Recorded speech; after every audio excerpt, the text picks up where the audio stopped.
Hi, today I'm going to read The Secret Garden, Chapter 2 by Francis Hodgson Burnett. Chapter 2 Mistress Mary Quite Contrary. Mary had liked to look at her mother from a distance, and she had thought her very pretty, but as she knew very little of her, she could scarcely have been expected to love her or to miss her very much when she was gone.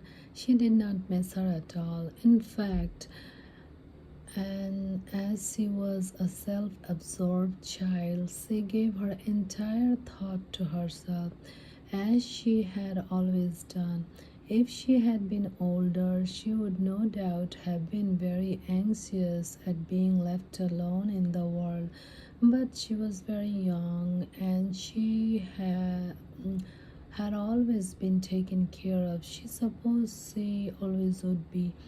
What she thought was that she would like to know if she was going to nice people who would be polite to her and give her her own way as her ayah and other native servants had done.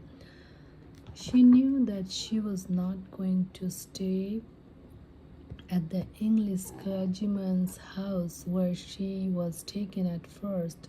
She did not want to stay. The English clergyman was poor, and he had 5 children, nearly all the same age, and they wore shabby clothes and were always quarreling and snatching toys from each other.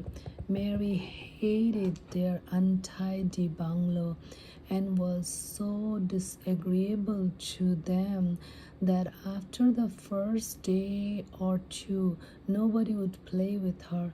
By the second day, they had given her a nickname which made her furious. It was Basil who thought of it first.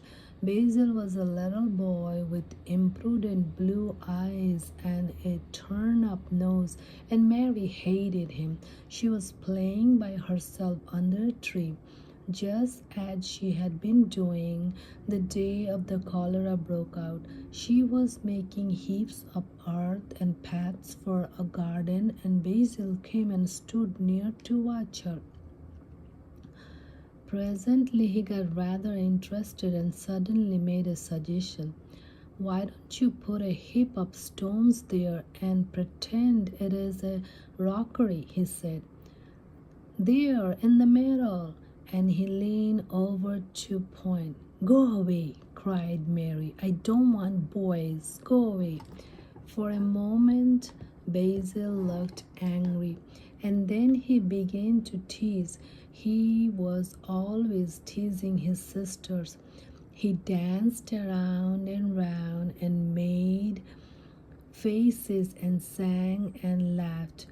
"Mistress Mary, quite contrary, how does your garden grow?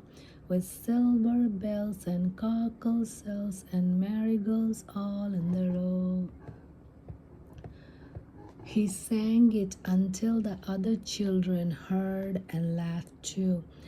And the crosser Mary got, the more they sang, "Mistress Mary, quite contrary." And after that, as long as she stayed with them, they called her Mistress Mary, quite contrary, when they spoke of her to each other, and often when they spoke to her. "You're going to be sent home," Basil said to her, "at the end of the week, and we're glad of it." "I'm glad of it too," answered Mary. "Where is home?" "She doesn't even know where home is," said Basil with 7-year-old scorn. "It's England, of course. Our grandma lives there, and our sister Mabel was sent to her last year." "You're not going to your grandma. You have none. You're going to your uncle. His name is Mr. Archibald Craven." "I don't know anything about him," snapped Mary. "I know you don't," Basil answered. "You don't know anything. Girls never do. I heard father and mother talking about him. He lives in a great big desolate old house in the country, and no one goes near him. He's so cross, he won't let 'em, and they won't come if he would let 'em. He's a hunchback, and he's horrid."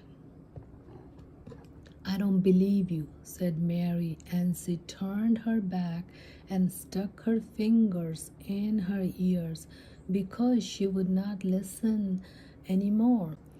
But she thought over it a great deal afterward, and when Mrs. Crawford told her that night that she was going to sail away to England in a few days and go to her uncle, Mr. Archibald Craven, who lived at Misselwith Manor, she looked so stony and stubbornly uninterested that they did not know what to think about her. They tried to be kind to her, but she only turned her face away when Mrs. Crawford attempted to kiss her, and held herself stiffly when Mrs. Crawford patted her shoulder. "She's such a plain child," Mrs. Crawford said pityingly afterwards, "and her mother was such a pretty creature. She had a very pretty manner too, and Mary had the most unattractive ways I have ever saw in a child. The children call her Mistress Mary, quite contrary, and though it's naughty of them, one can't help understanding it. Perhaps if her mother had carried her pretty face and her pretty manners oftener into the nursery, Mary might have learned some pretty ways too. It is very sad now the poor beautiful thing is gone, to remember that many people never even knew that she had a child at all. I believe she scarcely even looked at her," sighed Mrs. Crawford. "When her ayah was dead, there was no one to give a thought to the little thing. Think of the servants running away and leaving her all alone in the deserted bungalow." Colonel Macro said he nearly jumped out of his skin when he opened the door and found her standing by herself in the middle of the room. Mary made the long voyage to England under the care of an officer's wife who was taking her children to leave them in a boarding school. She was very much absorbed in her own little boy and girl, and was rather glad to hand the child over to the woman Mr. Archibald Craven sent to meet her in London. The woman was his housekeeper at Misselwith Manor, and her name was Mrs. Medlock. She was a stout woman with very red cheeks and sharp black eyes. She wore a very purple dress and black silk mantle with jet fringe on it, and a black bonnet with purple velvet flowers which stuck up and trembled when she moved her head. Mary did not like her at all, but as she very seldom liked people, there was nothing remarkable in that. Beside which, it was very evident that Mrs. Medlock did not think much of her. "My word, she's a plain little piece of good," she said. "And we heard that her mother was a beauty. She hasn't handed much of it down, has she, ma'am?" "Perhaps she will improve as she grows older," the officer's wife said good-naturedly. "If she were not so sallow and had a nicer expression. Her features are rather good. Children alter so much." "She'll have to alter a good deal," answered Mrs. Medlock, "and there's nothing likely to improve children at Misselwith, if you ask me. They thought Mary was not listening because she was standing a little apart from them at the window of the private hotel they had gone to.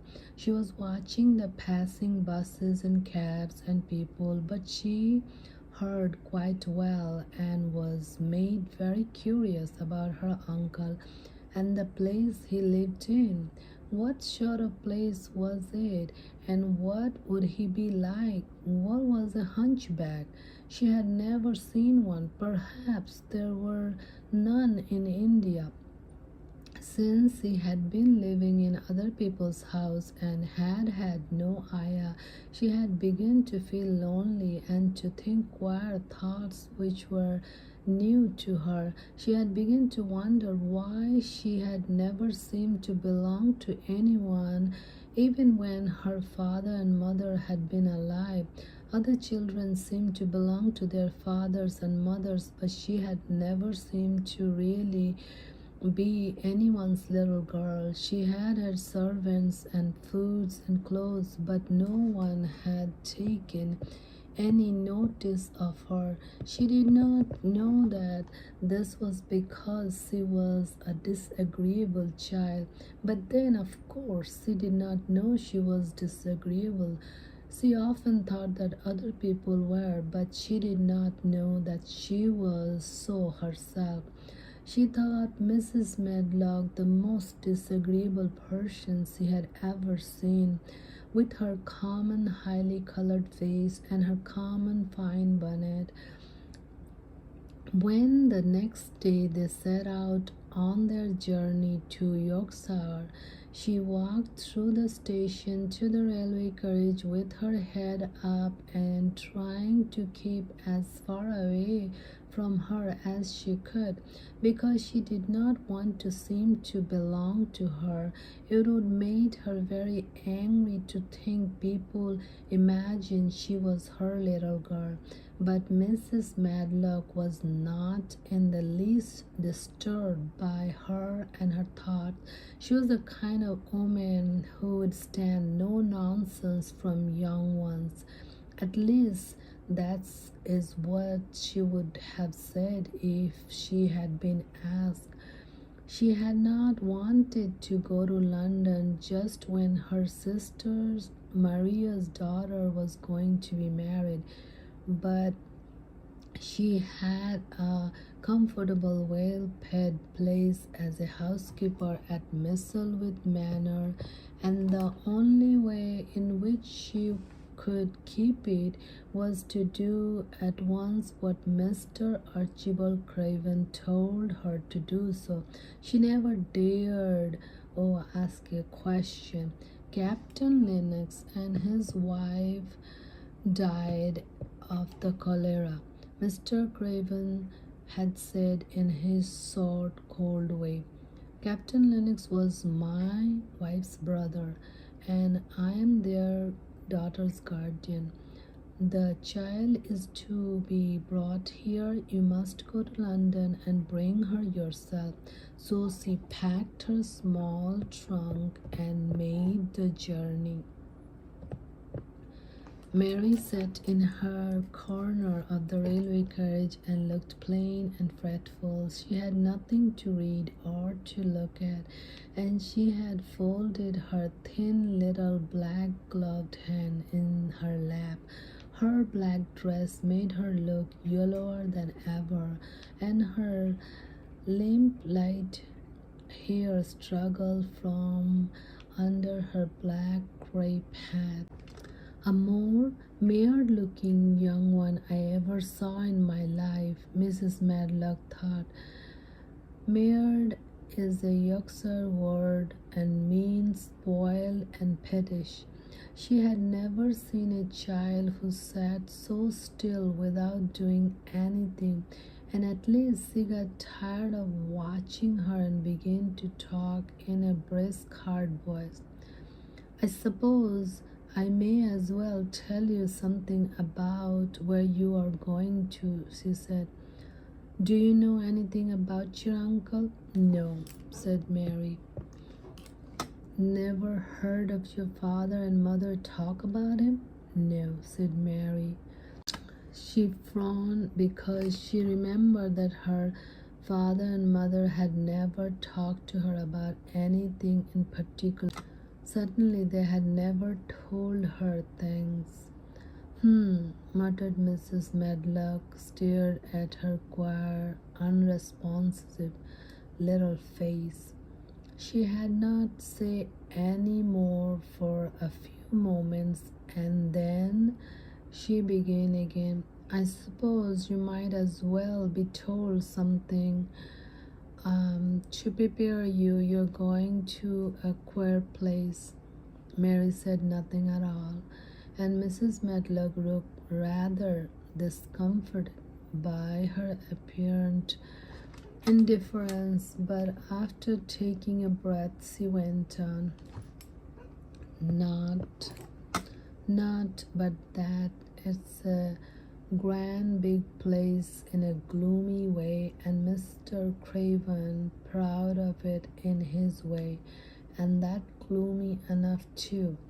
The house is 600 years old and is on the edge of the moor, and there's near 100 rooms in it, though most of them shut up and locked, and there's pictures and fine old furniture and things that been there for ages, and there's a big park around it and gardens and trees with branches trailing to the ground, some of them. She paused and then took another breath. But there's nothing else, she ended suddenly. Mary had begun to listen in spite of herself. It all sounded so unlike India, and anything new rather attracted her. But she did not intend to look as if she were interested. That was one of her unhappy, disagreeable ways. So she sat still. Well, said Mrs. Medlock, what do you think of it? Nothing, she answered. I know nothing about such places. That made Mrs. Medlock laugh, a short sort of laugh. Yes, he said, but you're like an old woman. Don't you care? It doesn't matter, said Mary, whether I care or not. You're right enough there, said Mrs. Medlock. It doesn't. What you are to be kept at missile with men or for, I don't know, unless because it is the easiest way. He's not going to trouble yourself about you, that's sure and certain. He never troubles himself about no one. She stopped herself as if she had just remembered something in time. He has got a crooked back, she said. That set him wrong. He was a sour young man and got no good of all his money and big place till he was married. Mary's eyes turned toward her in spite of her intention not to seem to care. She had never thought of the hunchback being married, and she was trifle surprised. Mrs. Medlock saw this, and as she was a talkative woman, she continued with more interest. This was one way of passing some time at any rate. She was a sweet, pretty thing and had walked the world over to get her a blade of grass she wanted. Nobody thought she would marry him, but she did, and people said she married him for his money, but she didn't. She didn't. Positively, when she died. Mary gave a little involuntary jump. Oh, she died? She exclaimed, quite without meaning to. She had just remembered a French fairy story she had once read called Requite à la Hopi. It had been about a poor hunchback and a beautiful princess, and it had made her suddenly sorry for Mr. Archibald Craven. Yes, she died, Mrs. Medlock answered, and made him queerer than ever. He cares about nobody. He won't see people. Most of the time he goes away, and when he is at Misselwith, he shuts himself up in the West Wing and won't let anyone but Pitchers see him. Pitcher's an old fellow, but he took care of him when he was a child, and he knows his way. It sounded like something in a book, and it did not make Mary feel cheerful. A house with 100 rooms, nearly all shut up and with their doors locked. A house on the edge of a moor. Whatsoever a moor was sounded dreary. A man with crooked back and shut himself up also. She stared out of the window with her lips pinched together, and seemed quite natural that the rain should have begun to pour down in grey slanting lines and plush and stream down the window panes. If the pretty wife had been alive, she might have made things cheerful by being something like her own mother, and by running in and out and going to parties as she had done in frocks full of lace. But she was not there anymore. You needn't expect to see him because 10 when you owned, said Mrs. Medlock, and you mustn't expect that there will be people to talk to you. You will have to play about and look after yourself. You will be told what rooms you can go into and what rooms you to keep out of. There's gardens enough, but when you are in the house, don't go wandering and poking about. Mr. Caravan won't have it. I shall not want to go poking about, said sour little Mary, and just as suddenly as she had begun to be rather sorry for Mr. Archibald Craven, she began to cease to be sorry, to think he was unpleasant enough to deserve all that had happened to him, and she turned her face towards the streaming panes of the window of the railway carriage and gazed out at the grey rainstorm, which looked as if it would go on forever and ever. She watched it so long and steadily that grayness grew heavier and heavier before her eyes, and she fell asleep. End of chapter 2.